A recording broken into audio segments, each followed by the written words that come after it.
안녕하세요. 우리 둘만의 상담소입니다. 오늘은 부모님들께서 정말 많이 물어보시는 현실적인 고민 이야기입니다. 평생 모은 돈이 있는데 자식한테 맡겨놨다가 돌려받지 못할까봐 불안합니다. 누구한테 맡기는 게 제일 안전할까요? 많은 부모님들이 자식이니까 당연히 믿을 수 있다고 생각하시지만 정작 돈 문제가 생기면 가족 사이도 삐걱대기 시작합니다. 오늘은 혹시라도 후회하지 않도록 평생 모은 돈, 누구에게 어떻게 맡기면 조금 더 안전한지 그 현실과 방법을 함께 이야기해 보겠습니다. 현실에서 많은 부모님들이 자식에게 돈을 맡깁니다. 가족이니까, 믿을 수 있으니까, 그리고 혹시라도 몸이 불편해지면 자식이 대신 관리해 줄 거라 생각하기 때문이죠. 그런데 막상 현실은 생각과 다를 때가 많습니다. 최근 통계청 조사에 따르면 65세 이상 노인 중 약 30%가 자식에게 재산관리나 생활비 일부를 맡긴다고 답했습니다. 문제는 이렇게 맡긴 돈이 부모 뜻대로 돌아오지 않는 경우가 적지 않다는 겁니다. 한 실제 상담 사례를 보면 70대 어머니가 평생 모은 적금을 큰아들에게 맡겼습니다. 아들이 대신 관리해주겠다며 통장을 가져갔는데 몇 년 뒤 어머니가 필요해서 돈을 꺼내 쓰려고 하자 지금 쓰면 안 된다, 아직은 모아둬야 한다며 돌려주지 않았습니다.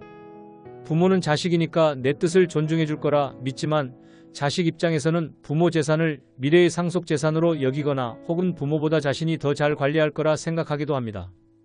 이런 심리 차이가 가족 간 신뢰를 깨뜨리고 때로는 부모가 돈 달라는 말을 못하고 혼자 마음고생만 하게 만듭니다. 또 하나 문제는 부모가 나이가 들수록 목소리를 내기가 더 어렵다는 점입니다.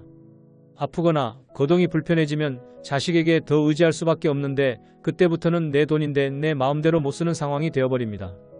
결국 부모님은 가족을 믿고 맡겼다가 오히려 돈 문제로 자식과 다투게 되고 그때는 이미 돈을 돌려받기 어려운 상황이 되어버리는 겁니다. 이렇게 가족끼리 돈 문제로 갈등이 생기면 부모님 입장에서는 다시 돈을 돌려받기가 더 어려워집니다. 가족이기 때문에 법적으로 소송을 걸기도 쉽지 않고 정작 자식과 관계가 틀어질까봐 참고 넘어가는 부모님이 많습니다. 보건복지부가 발표한 노인 실태조사를 보면 자식에게 경제적으로 의존하는 노인 중 절반 이상이 돈 문제로 다툼이 있어도 참고 넘어간다고 답한 결과가 있습니다. 실제 상담 사례 중에는 부모님이 자신 명의로 된 건물을 아들이 대신 관리하면서 월세 수익을 받기로 했지만 몇 년 동안 수익금을 부모님께 드리지 않고 본인 생활비로 써버린 경우도 있었습니다.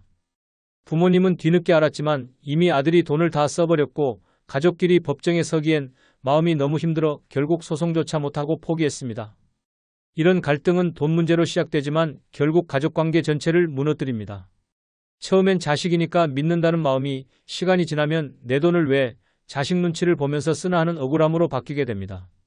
더 큰 문제는 이런 상황이 반복되면서 부모님 스스로 그냥 자식이 잘 쓰겠지 하고 마음을 접어버리는 겁니다.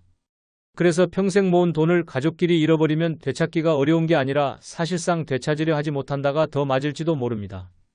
그래서 평생 모은 돈을 자식에게만 맡기는 건 더 이상 안전하지 않다는 걸 많은 부모님들이 느끼고 있습니다. 그렇다면 현실적으로 누구에게 맡기면 조금이라도 더 안전할까요?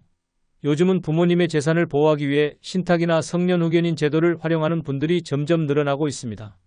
신탁은 은행이나 공공기관 같은 신탁회사가 부모님이 맡긴 돈을 대신 관리해주는 방식입니다. 예를 들어 일정 금액을 맡기면 계약에 따라 필요한 시기에 부모님께 돈이 지급되도록 관리해줍니다. 이렇게 하면 자식이 임의로 통장을 가져가거나 마음대로 사용할 수 없게 됩니다. 또 하나는 성년후견인 제도입니다. 고령이나 질병 등으로 판단 능력이 떨어졌을 때 법원이 지정한 후견인이 대신 재산을 관리하는 제도입니다. 가족이 후견인이 될 수도 있고 공공기관이나 변호사가 맡을 수도 있어서 상황에 따라 선택할 수 있습니다. 보건복지부 자료에 따르면 최근 5년 사이 성년후견인 제도를 이용하는 노인 수가 꾸준히 늘고 있습니다. 그만큼 가족끼리 돈 문제로 갈등이 생길까봐 미리 법적인 장치를 찾는 부모님들이 많아졌다는 뜻이기도 합니다. 또 국민연금공단에서 운영하는 노후 신탁 프로그램이나 일부 지자체의 노인 재산관리 상담 서비스도 활용할 수 있습니다.